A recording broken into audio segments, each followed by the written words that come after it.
Alright, so this is a game played by Emanuel Lasker and some other guy named Johann Hermann Bauer.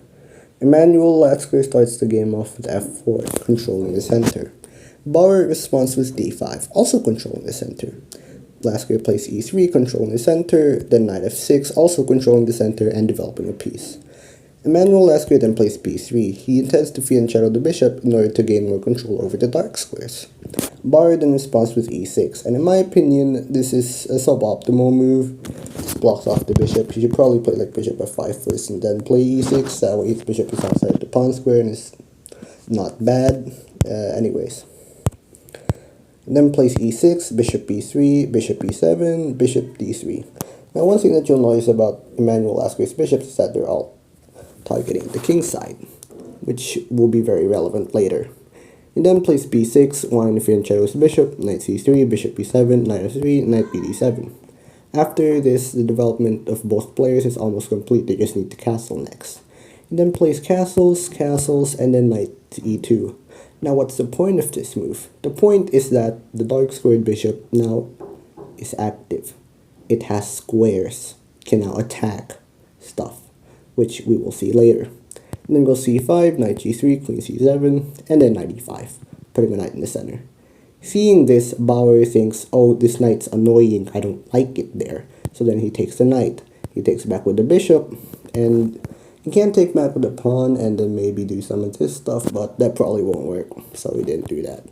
Bishop takes e5, queen c6, and then queen e2. He did queen e2, because if he makes a move like, say, a5, he can do this, threatening checkmate, and then he has to play queen e2 anyways. Alright, so back with that. Queen e2, h6, and then knight h5. Now, what's the point of this move? You might think, oh, it's just a take, and then threaten checkmate. But no, that's not forcing enough. After, like, g6, queen h6, you can play something like f6, and there's no more attack. Best you can do is bishop g6, h6, d6, and then try to solve for a draw. So anyways, after knight h5, knight takes h5, he then plays the most forcing and best move, bishop h7.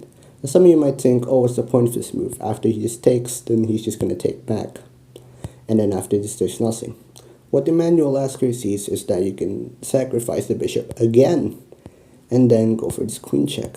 Now if you try to mate immediately with rook f3, then unfortunately for you, you can play like, say, rook g8, and then like not checkmate him.